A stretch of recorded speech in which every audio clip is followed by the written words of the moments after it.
Hello friend, good morning. कैसे हैं आप लोग? उम्मीद है अच्छे ही होंगे। तो चलिए आज की इस नई वीडियो एक नए सिरे के साथ शुरू करते हैं कि कुछ इस तरह है कि कुछ कदम चल के घुटनों पे हाथ टिका लेना तो आसान होता है। कुछ कदम चल के घुटनों पे हाथ टिका लेना तो आसान होता है, पर चल पड़े कोई इस कदर कि फिर रुके ही ना, ऐसे योद्धा का ही नाम तो तूफान होता है। तो दोस्तों, हमें तूफान की तरह बनना है, न कि किसी हवा के झोंके की तरह जो कहीं पे भी मुड़ जाए। तूफान हो तो दिन ढलना चाहिए, कहीं पता चलना चाहिए कि तूफान गया है, आया है। मतलब तूफान को आप यहाँ पढ़ाई से रिलेट करके आप अपने अंदर एक नए पॉजिटिव क्रिएट कर सकते हैं, नए पॉजिटिविटी को क्रिएट कर सकते हैं। अपने अंदर जोश, अपने अंदर जुनून, अपने अंदर एक अलग ही तरह का आत्मविश्वास पैदा कर सकते हैं। सबसे पहले तो जो नए व्यूअर है मैं उनको बताना चाहता हूँ कि अगर आप पहली बार वीडियो पे आए हैं तो आप चैनल के शुरू वाले वीडियो से जाके देखिए, क्योंकि मैं ब्लैक बुक नामक जो किताब जो है इंग्लिश की जो आती है स्पेशली वोकेब सेक्शन के लिए, निखिल गुप्ता सर की, मैं उससे इडियम एंड फ्रेजेस की सीरीज चला रहा हूँ। अगर आप पहली बार आए हैं तो आप जाके पहला वीडियो देखें। ये मेरे चैनल का 7वां वीडियो है। आप अल्फ़ाबेटिकल ऑर्डर देखिएगा तो आपको ज़्यादा समझ में आएगा, क्योंकि कोई चीज़ नई सीरीज से शुरू करने से पहले आप उसके शुरुआती दौर पर जाना चाहेंगे, क्योंकि वहाँ से आपको ज़्यादा समझ में आएगी और इससे फ़ायदा आपको ये होगा कि एक कंटिन्यूटी बनाने में बेहतर साबित होगी। तो चलिए, आज का वीडियो थोड़ा सा लंबा होगा, आप पेशेंस बनाए रखें। आपको अच्छा से अच्छा ट्रिक बताया जाएगा, बाय डिफ़ॉल्ट आपका मेमोरी में सेव हो जाएगा और लंबे समय के लिए याद रहेगा। तो चलिए, ज़्यादा समय ना लेते हुए आज की वीडियो शुरू करते हैं। सबसे पहले आज का वीडियो है कि a red rag to a bull. Question number 63 तक हो गया था। ये मैं जो सीरीज चला रहा हूँ, आप बेफिक्र रहे, मैं आप इसको पूरा करवा के ही रहूँगा।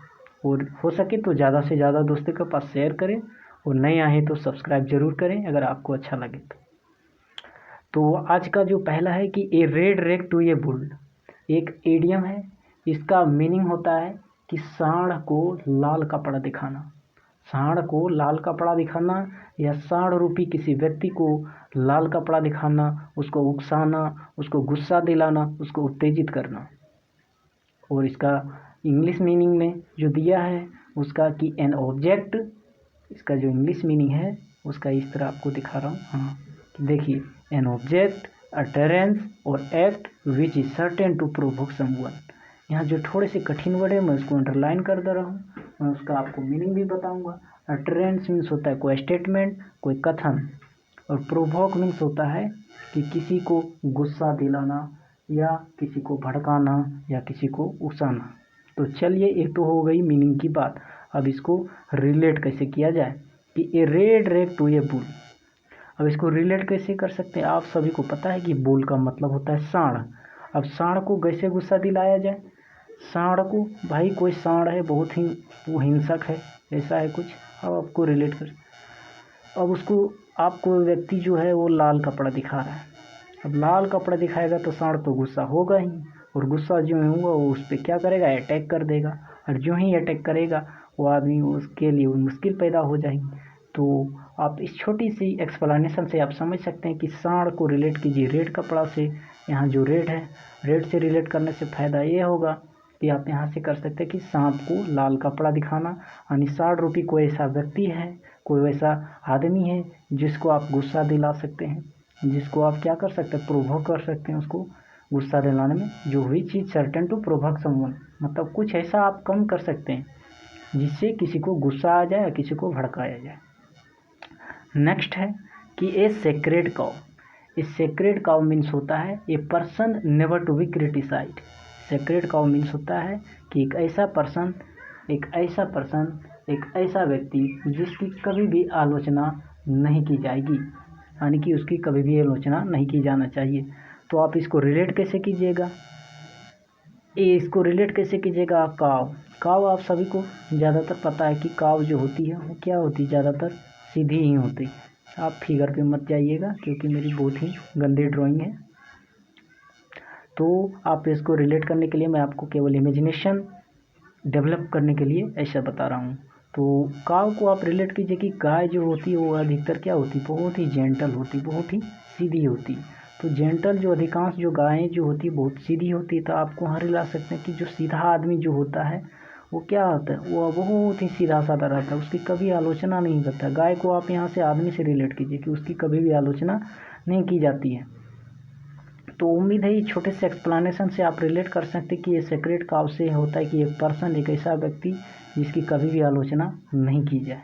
नेक्स्ट इडियम है कि a safe pair of hand. A safe pair of hands, इसका मतलब होता है कि एक विश्वसनीय व्यक्ति, यानी कि एक ऐसा व्यक्ति जिस पर हम विश्वास कर सकते हैं, जिस पे भरोसा कर सकते हैं, वैसे व्यक्ति को बोलते हैं कि रिलायबल पर्सन।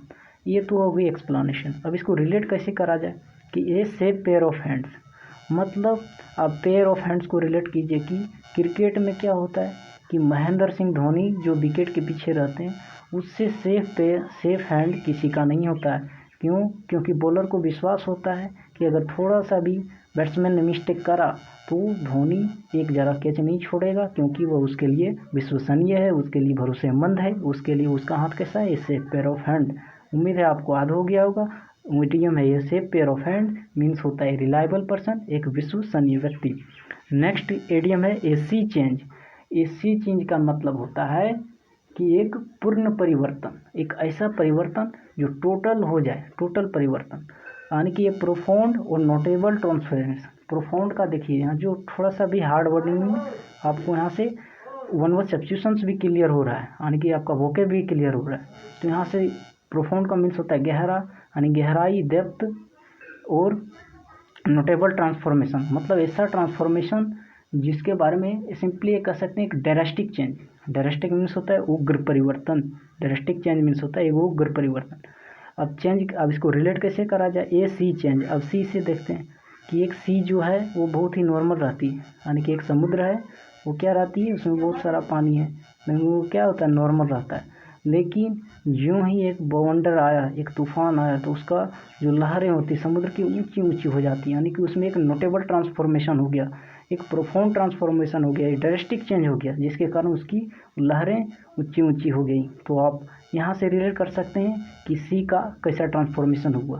तो एडीएम है ये सी चेंज मीन्स होता है प्रोफाउंड और नोटेबल ट्रांसफॉर्मेशन, यानी कि पूर्ण परिवर्तन। पूर्ण परिवर्तन वो आदमी का हो सकता है, वो किसी और चीज़ से रिलेट कर सकते। नेक्स्ट है a shot in the arm.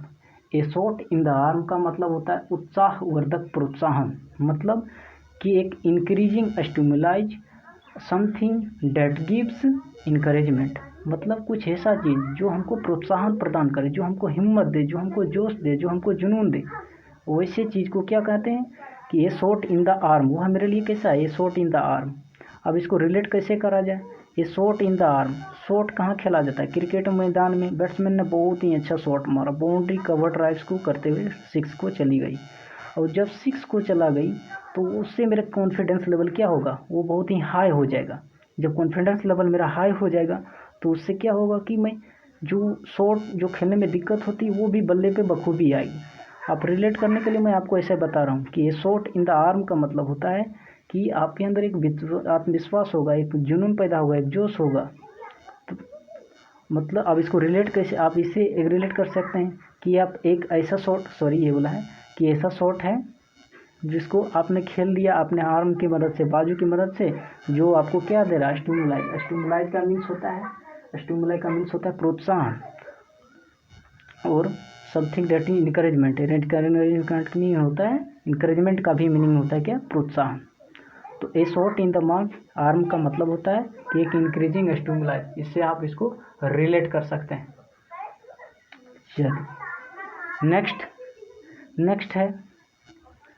चलिए नेक्स्ट इडियम है कि ए शॉट इन द डार्क। इसी से सिमिलर है, मिलता जुलता। ए शॉट इन द, ये आर्म था, ये है डार्क।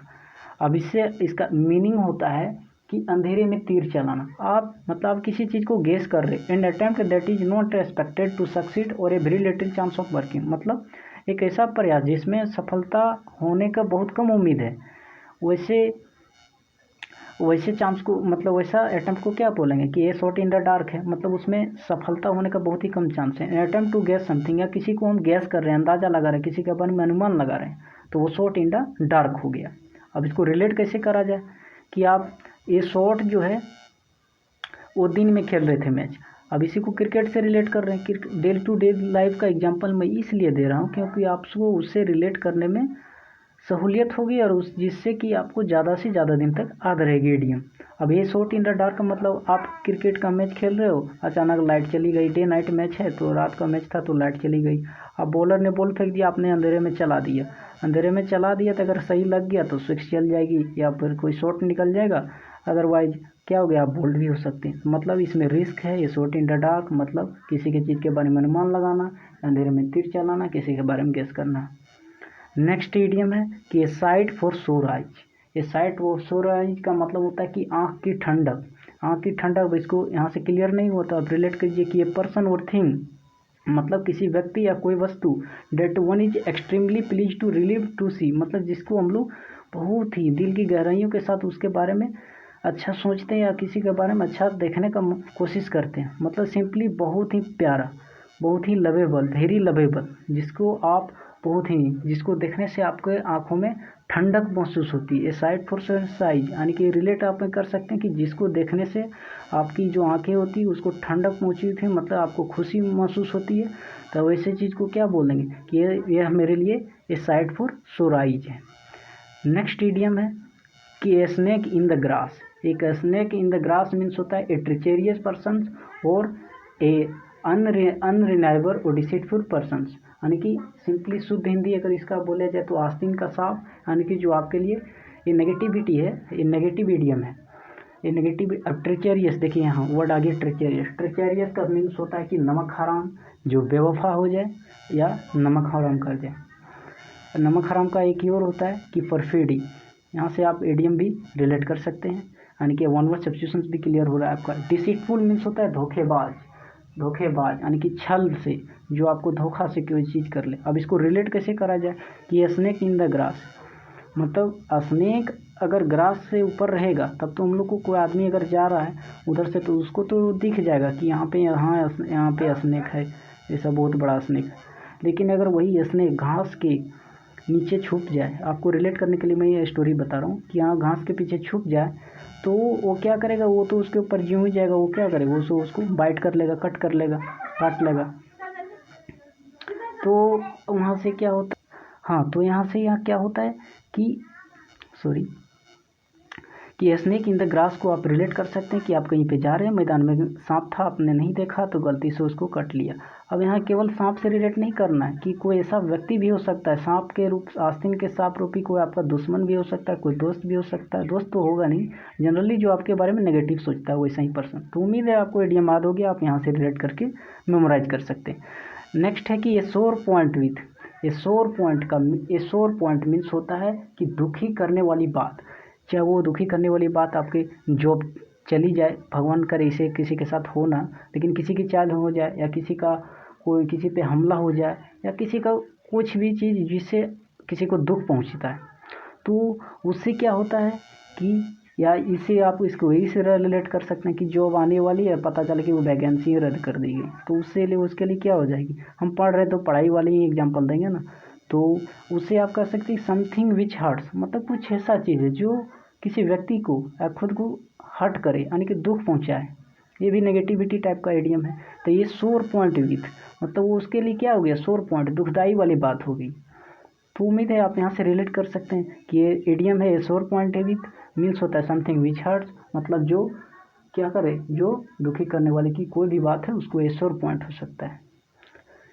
नेक्स्ट इडियम है steep necked person. Steep necked person का मीन्स होता है एक अड़ियल व्यक्ति, एक ढीठ व्यक्ति, एक जंगली व्यक्ति, एक गवार व्यक्ति, यानी कि जो फीलिंग को समझता ही ना हो, यानी कि जो सच्चाई वाली बात को समझता नहीं। गांव देहात में जिसको बोला जाता है ना कि ढीठ है, तो उसी को बोला जाता है एन ऑब्स्टिनेट पर्सन। ऑब्स्टिनेट का मतलब होता है कि जिद्दी व्यक्ति, जो जैसे बच्चा कोई जिद्दी होता है ना, कि अगर कोई फेयर गया मेला में वगैरह में गया तो बोलता है कि नहीं मेरे को ये चाहिए तो चाहिए, वो जिद पे अड़ गया तो उसको फादर क्या करते हैं, ला के देने को मजबूरी हो जाता है उसको। तो सेम उसी के जैसा कोई ऐसा व्यक्ति जो बच्चों के जैसा जिद्दी बन जाए तो उसको ऑब्स्टिनेट पर्सन बोलते हैं।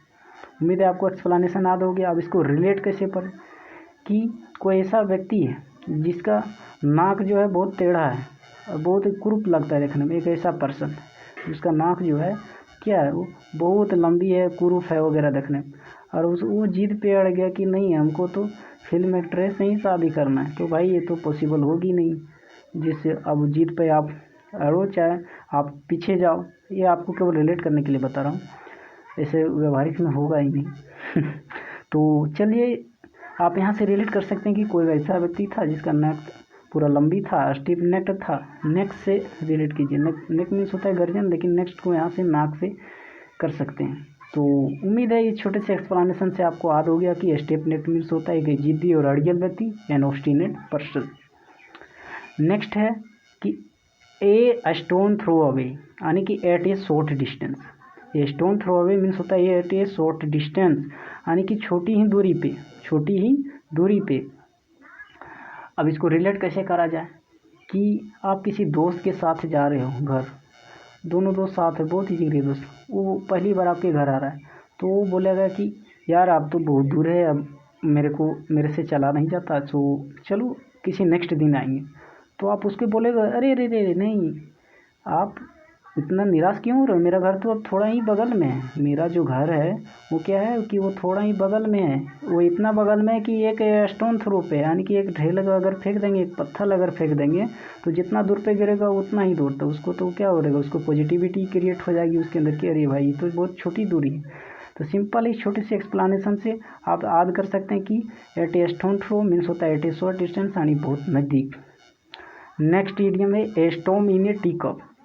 ए storm in A tea cup का मतलब होता है बात का बतंगड़ बना देना, यानी कि बिग फुस ओवर ए ट्राइवियल मैटर, यानी बिग फुस ओवर ए स्मॉल मैटर, यानी कि छोटी सी बात को लेकर बहुत बड़ा झगड़ा हो जाना। अब इसको रिलेट कैसे करा जाए कि कोई चाय है, मतलब कोई गिलास है, गिलास में क्या है कि आपने चाय उसमें पी रहा है, आप पी रहे हैं, उसमें एक मक्खी पड़ गई। अब मक्खी पड़ गई तो आप क्या होते हैं कि जो सर्वेंट जो लाया है उसको ठीक, अब उसकी के ऊपर भड़क जा रहे हो कि भाई तूने ऐसा क्यों किया, जब मक्खी वाली चाय तो मेरे को क्यों दी। तो वो भी थोड़ा ऑब्स्टिनेट टाइप का था, थोड़ा जिद्दी टाइप का था, ऊपर वाला से ऑब्स्टिनेट थोड़ा जिद्दी टाइप का था, वो भी अड़ गया कि नहीं मैंने तो नहीं डाली, आपके ऊपर ही पड़ी होगी। अब इस छोटी सी बात को लेकर दोनों के बीच बहस हो गई और बात से बतंगड़ तक पहुंच गया, यानी कि वो आपको अगर एक भी पोलाइट होता तो मैटर वहीं ख़त्म कर सकता था, लेकिन नहीं हुआ, दोनों तो ऑब्स्टिनेट टाइप का था, तो क्या होगा बात का बतंगड़ बन गया, यानी कि एस्टोमिनिएटिपल। तो उम्मीद है आप यहाँ से रिलेट कर पा रहे होंगे कि एस्टोमिनिएटिपल का मतलब होता है कि बिग फुस ओवर ए स्मॉल मैटर्स, यानी कि बात का बतंगड़ बना देना।